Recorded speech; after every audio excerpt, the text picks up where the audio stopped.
আসসালামু আলাইকুম everyone, hope you all fine. চাকরি পরীক্ষা এবং অ্যাডমিশন টেস্টে ট্রান্সলেশন থেকে অনেক বেশি পরিমাণ প্রশ্ন এসে থাকে। So don't try to leave yourself from this topic.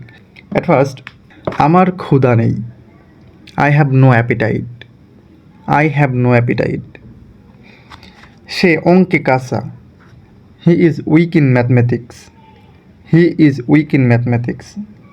বয়সে সে আমার বড়। He is senior to me in the respect of age. তুমি কার সাথে কথা বলছো? With whom are you speaking? পথে হঠাৎ তার সাথে আমার দেখা হলো। I saw him on the way all of a sudden. তোমাকে ছাড়া আমার চলবে না। I cannot do without you. অলস ব্যক্তি কখনো সুখী হয় না। An idle man is never happy. ছেলেটি কাঁদতে কাঁদতে আমার কাছে এলো। The boy came to me cry. শব্দটি কেটে দাও। Pen through the word. আমরা বিষয়টি আলোচনা করব। We shall discuss the matter. We shall discuss the matter. আমি তাকে উপহাস করিনি। আই ডি নট লাফ at him. I did not লাফ অ্যাট হিম। লাফ অ্যাট শব্দের অর্থ উপহাস করা। লাফের পরে অ্যাপ্রোপ্রিয়েট প্রিপোজিশন হিসেবে অ্যাট বসে থাকে। আমি তাকে নাচতে দেখলাম। I saw her dancing. I saw her dancing. আমি চা পান করি না। I do not take tea. I do not take tea. চা খাওয়ার ক্ষেত্রে ড্রিঙ্ক বা ইট হবে না। চা খাওয়ার ক্ষেত্রে টেক ভার্বটি ব্যবহৃত হবে। জিনিসের দাম হু হু করে বাড়ছে।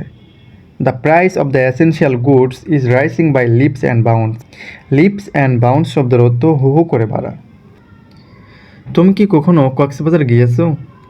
Have you ever been two Cox's Bazar?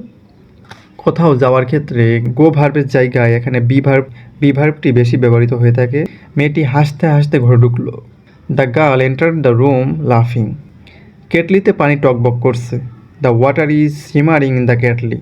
Simmering ভার্বের অর্থ হলো টকবক করা। আপনি কখনো কুয়াকাটায় গিয়েছেন? Have you ever been to Kuakata? বাতিটি নিভিয়ে দাও। Put out the light. ফুলটি ফুটি ফুটি করছে। The flower is about to bloom. আমি চেষ্টার কোনো ত্রুটি রাখিনি। I left no stone to unturned.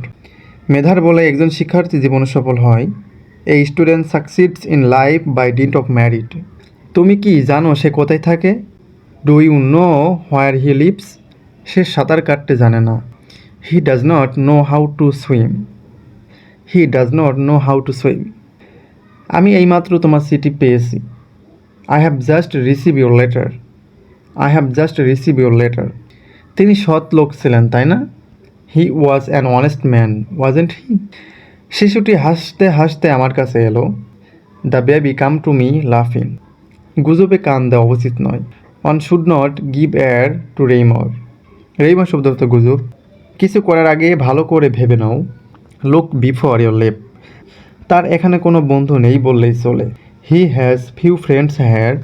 Few এবং লিটিল এমন দুটি ওয়ার্ড যেটা নেগেটিভিটি প্রকাশ করে এবং যেটার উত্তর নেই বললেই চলে। ফিউ কাউন্টেবল নাউনের পূর্বে বসে এবং লিটিলটা আনকাউন্টেবল নাউনের পূর্বে বসে। কাল কি এখানে বৃষ্টি হয়েছিল?